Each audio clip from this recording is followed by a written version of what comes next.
जय भवानी, जय शिवाजी, जय महाराष्ट्र।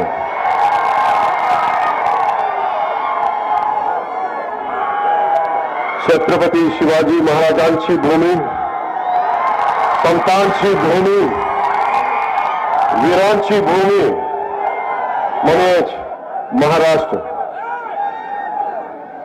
या भूमीतल्या छत्रपती शिवाजी महाराजांना, संतांना, वीरांना नमन। आणि माझ्या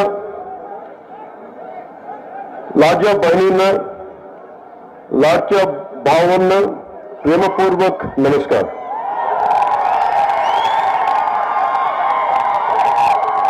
ఇక్కడికి వచ్చిన నా అన్నదమ్ములకి, నా అక్క చెల్లెలకి, సోదరులకి మీ అందరికీ నా హృదయపూర్వక నమస్కారం। ఛత్రపతి శివాజీ మహారాజ్ నేల మీద అడుగుపెట్టినందుకు చాలా ఆనందంగా ఉంది।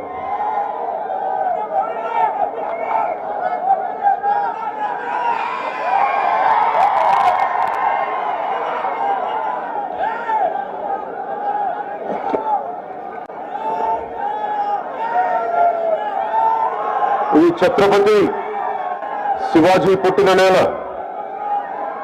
గొప్ప సాధువులు పుట్టిన నేల, ఎందరో మహనీయులు పుట్టిన నేల। ఆ మహనీయులందరికీ నా నమస్కారాలు।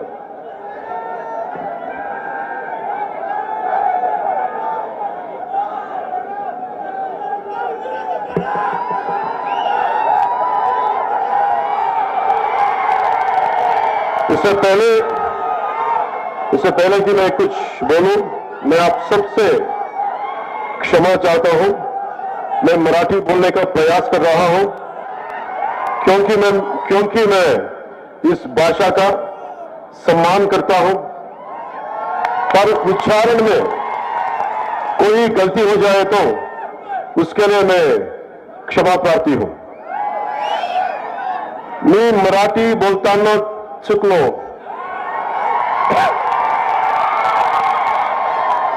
मी मराठी बोलताना चुकलो तर मला क्षमा करा।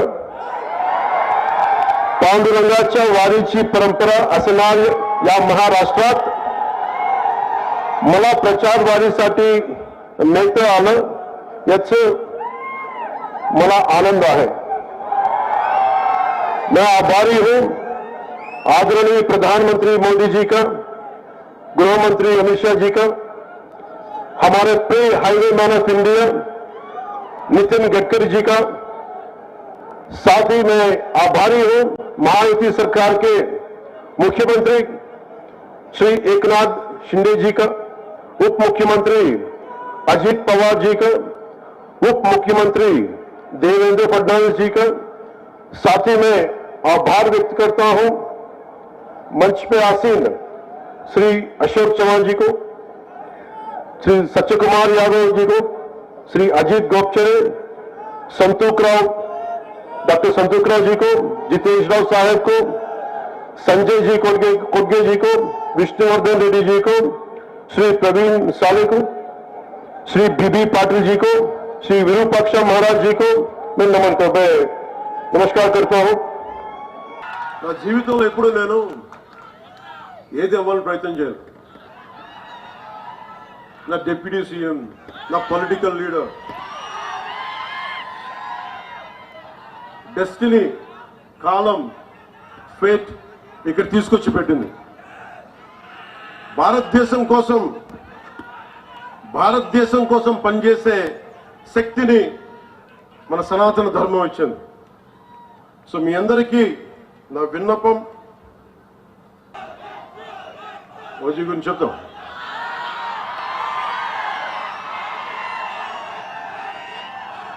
మీకు సినిమా గురించి చెప్తాను। సినిమాల్లో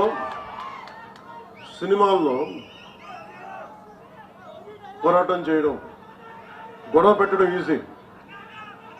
నిజ జీవితంలో గొడవ పెట్టుకోవడం, ధర్మం కోసం గొడవ పెట్టుకోవడం, ధర్మం కోసం నిలబడటం చాలా కష్టం।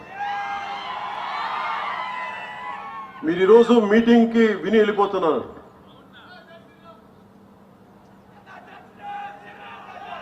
రామనామం లేకుండా ఏ హిందువు గుండెలో రామనామం లేకుండా ఉంటుంది. ప్రతి ఒక్క హృదయంలో రామనామం మోగుతూనే ఉంటుంది. మీరు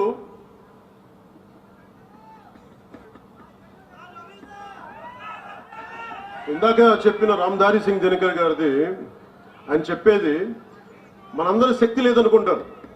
ఈ రోజున ఒక పవన్ కళ్యాణ్ కాదు, అశోక్ చవాన్ గారు కాదు, ఇక్కడున్న నాయకులు కాదు, మీరు బలంగా అనుకుంటే ఆమ్ జన్ అంటాం కదా, మీరు సామాన్య మానవులు అనుకుంటాం. నేను సామాన్యుడిని, నేను మీలాగే వచ్చాను. నా దేశం కోసం నిలబడాలి,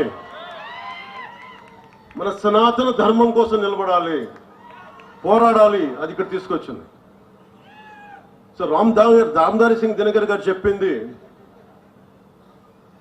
राष्ट्र कवि कहते हैं जनता या आम जन के हुंकारों से, उसके उग्र रूप से, आम जन की ललकार से सामान्य भवन तो क्या बड़े बड़े मजबूत महलों की नींव भी उखड़ जाया करती है. जनता में इतनी अधिक शक्ति निहित होती है कि उसके सांसों की तेजी से राज सत्ता के मुकुट हवाओं में ఊడిగయా కడితే. మీరు నిజంగా ఒక్కసారి మీరు ఎంత నిద్రాణమైన శక్తి ఉందంటే, మీరు బయటికి వస్తే మహామహులు పెట్టుకుని ఈ దేశాన్ని విచ్ఛిన్నం చేద్దామని హైదరాబాద్ నుంచి వచ్చే 15 నిమిషాలు ఇవ్వండి, హమ్కో 15 మినిట్ దీజే, అలాంటి వాళ్ళందరికీ కూడా వాళ్ళు హైదరాబాద్ నుంచి వచ్చి, ఓల్డ్ సిటీ నుంచి వచ్చి ఇక్కడ చెప్తా ఉంటారు కథలు.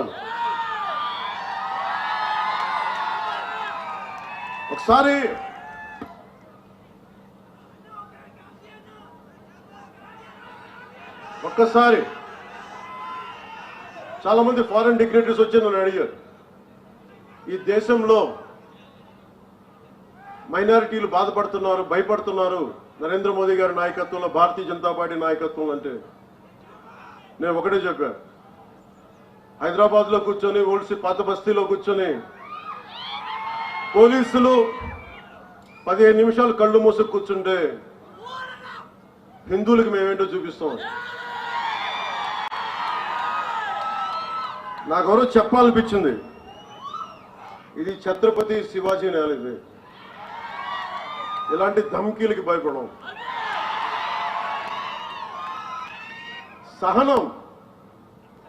సహనం పిరికితనం కాదు, సహనం మంచితనం. కానీ మంచితనంతో గొడవ పెట్టుకోకూడదు. సో అలాంటి వాళ్ళకి మీరు కలిసికట్టుగా ఉంటే ఏదైనా సాధించవచ్చు. इतनी हिम्मत या ऐसा दुस्साहस समय वक्त या काल चक्र में भी नहीं है कि वो जनता का रास्ता रोक सके. అంటే మీరు అనుకుంటే మటుకు మన దారిలో ఎవరు ఏది ఆపలేరు మిమ్మల్ని. काल चक्र या समय की धारा स्वयं उस ओर मुड़ जाती है जैसी जनता चाहते. మీరు ఎలా కోరుకుంటే కాలం అలా మారిపోతే. మీరు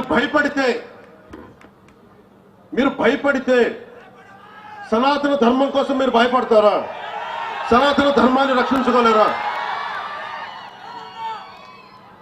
ఈ దేశం ఒకసారి మతపరంగా విడిపోయింది. దేశం ఇది సెక్యులర్ కంట్రీ. ఇది సనాతన ధర్మాన్ని బలహీనమైన ధర్మం కాదు, అది చాలా బలమైన ధర్మం. భరిస్తాం, ఆలోచిస్తాం, సహనంతో ఉండమని చెప్తాం. కానీ హైదరాబాద్ నుంచి వచ్చి మేము వస్తాం, చూస్తాం, చేస్తామంటే అక్కడి దాకా అవసరం లేదు. ఏ తోడనా పోడనా ఏ జరుగుతున్నాయినా చాలా సింపుల్ గా, ధైర్యంగా, ఇది మన నేల, ఎక్కడికి పారిపోతాం? తల్వార్లు పట్టుకొని వస్తే చేతులు కట్టుకొని కూర్చుందాం. ఎవరికి దమ్ముంది చేయడానికి? ఇది మీరు ఆలోచించండి. అందుకనే సినిమాల ఆనందం ఓజీ అనండి ఇంకోటి అనండి, కానీ సనాతన ధర్మ పరిరక్షణ కోసం, మహారాష్ట్ర అభివృద్ధి కోసం, మరాఠీ భాష కోసం, మరాఠీ సంస్కృతి కోసం మనందరం పనిచేయాలి. ఈ రోజు నేను మీకోసం మీ ముందుకు అందుకే వచ్చాను. ఇప్పుడు ఆపరేషన్ లేకుండానే మోకాళ్లకు ప్లాస్మా ట్రీట్మెంట్. మీ ఆర్థోపెడిక్ సమస్యలన్నిటికీ రోబోటిక్ టెక్నాలజీ ద్వారా తక్కువ ఖర్చుతో శాశ్వత పరిష్కారం. Free consultation. ప్రతి ట్రీట్మెంట్ పై 20% డిస్కౌంట్. ఈ ఆఫర్ కొద్ది రోజులు మాత్రమే. త్వరపడండి. V9 hospitals 9281465842